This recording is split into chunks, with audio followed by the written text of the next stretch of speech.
capítulo 7, sobre perdão. O livro Cristianismo Puro e Simples.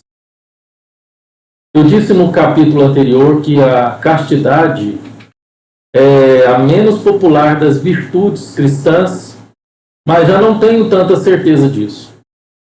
Acho que a outra ainda mais impopular. Ela está estabelecida na regra cristã: ame ao próximo como a si mesmo.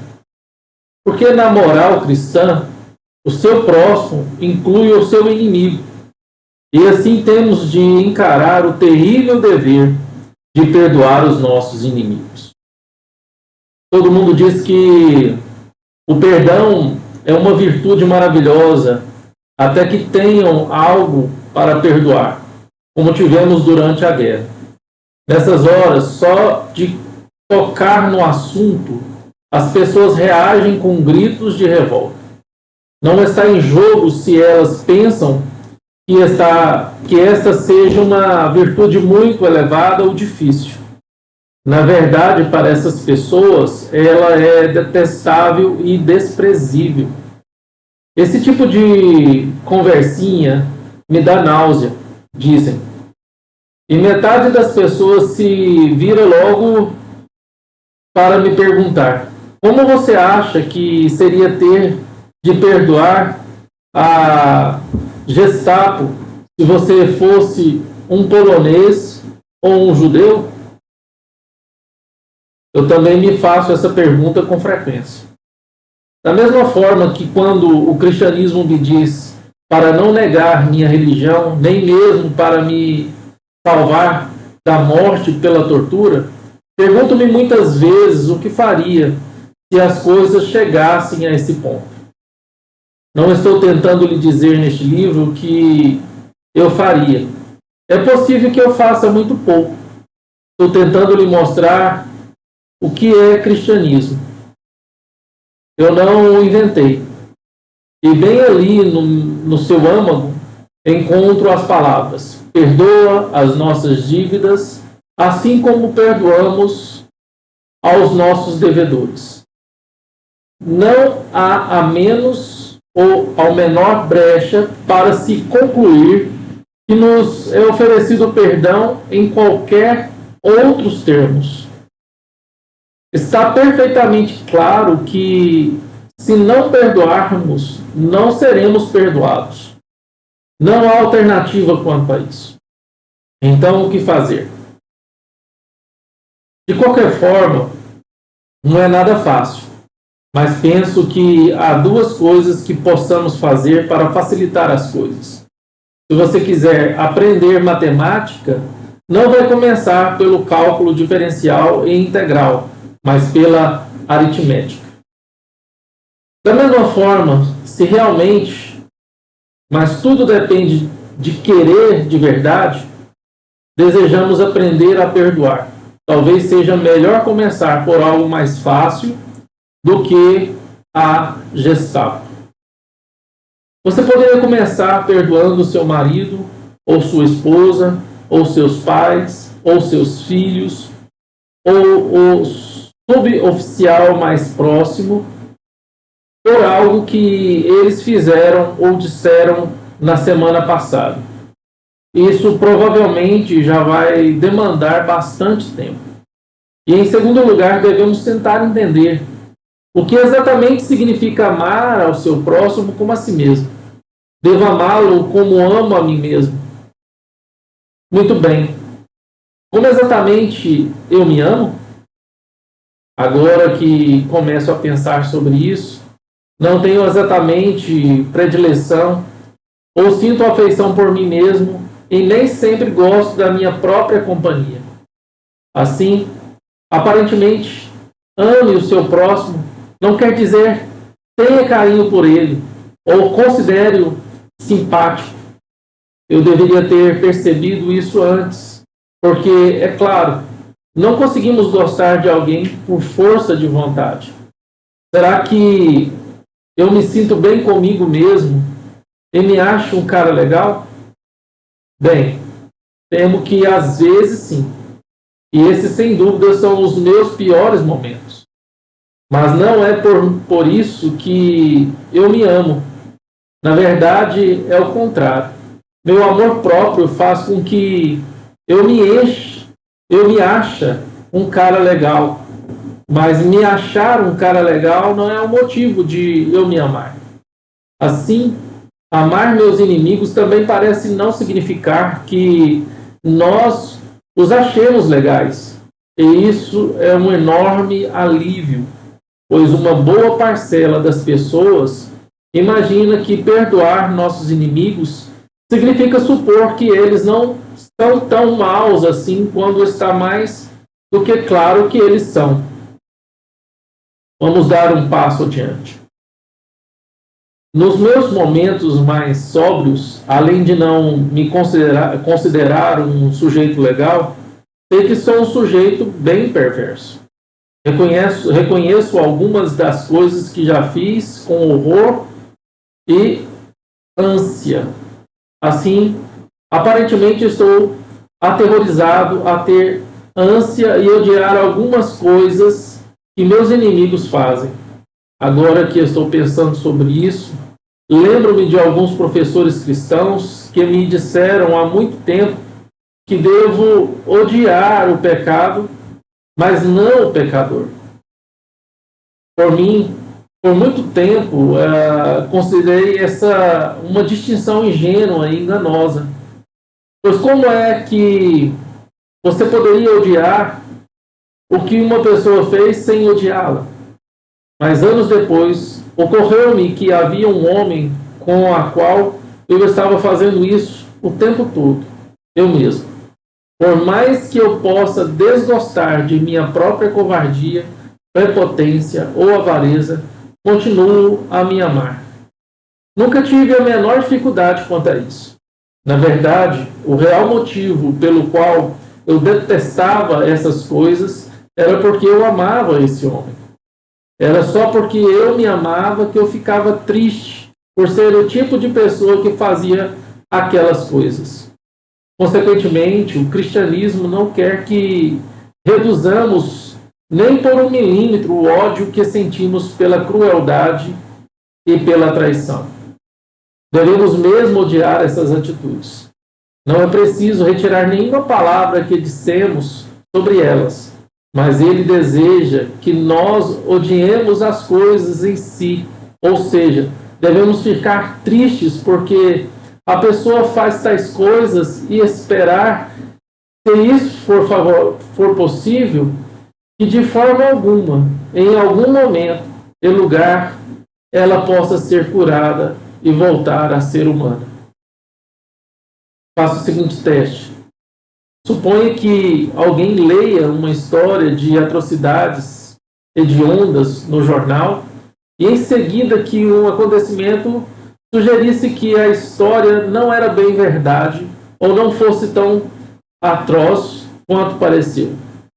Será que a sua primeira reação seria dizer: graças a Deus que eles não foram tão ruins assim?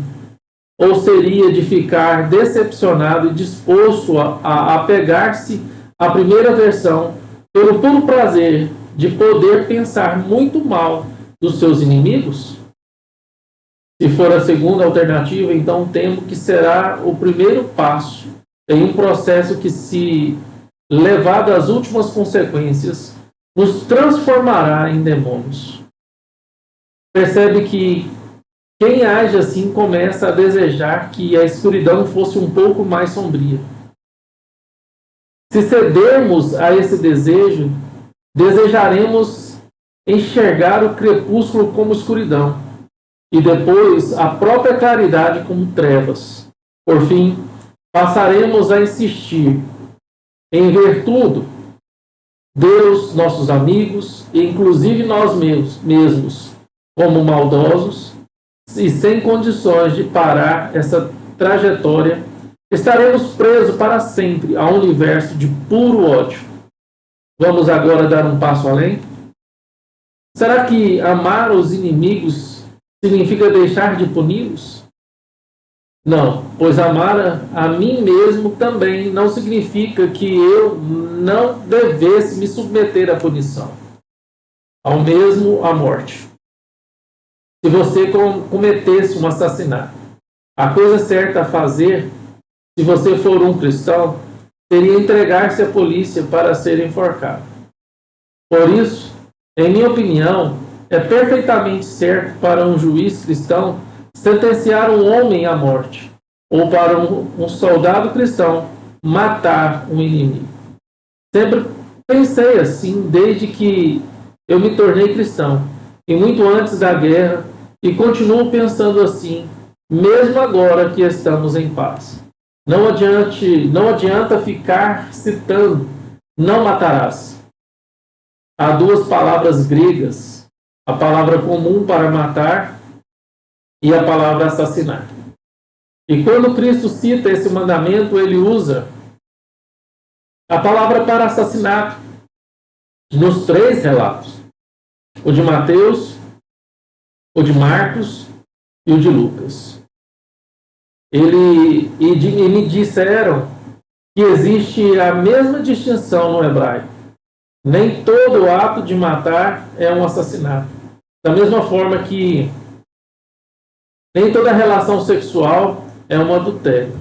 Quando os soldados chegaram perguntando a João Batista o que deveria fazer, ele nunca sugeriu, nem de longe, que eles deveriam deixar o exército. Cristo também não fez isso quando se encontrou com o capitão romano, que eles chamavam de centurião. A ideia do cavaleiro, o cristão armado em defesa de uma boa causa, é um dos grandes conceitos cristãos. A guerra é algo horrendo, e posso até respeitar um pacifista honesto, apesar de achar que ele está redondamente enganado. O que não posso entender é aquela espécie de semipacifismo que vemos muito hoje, que dá às pessoas a ideia de que, diante do dever de lutar, você deveria fazê-lo contrariando e até mesmo envergonhando. É esse sentimento que rouba uma grande quantidade de magníficos jovens cristãos que se alistam de algo em que tem direito, algo que é o acompanhamento natural da coragem, um tipo de regozijo e encorajamento total. Muitas vezes me peguei pensando como teria sido se, na época em que servi na Primeira Guerra Mundial, eu e algum jovem alemão matássemos um ao outro ao mesmo tempo e nos encontrássemos logo depois da morte. Não consigo imaginar que algum de nós sentiria um pingo de ressentimento ou qualquer constrangimento. Penso que teríamos, na verdade, caído no riso juntos.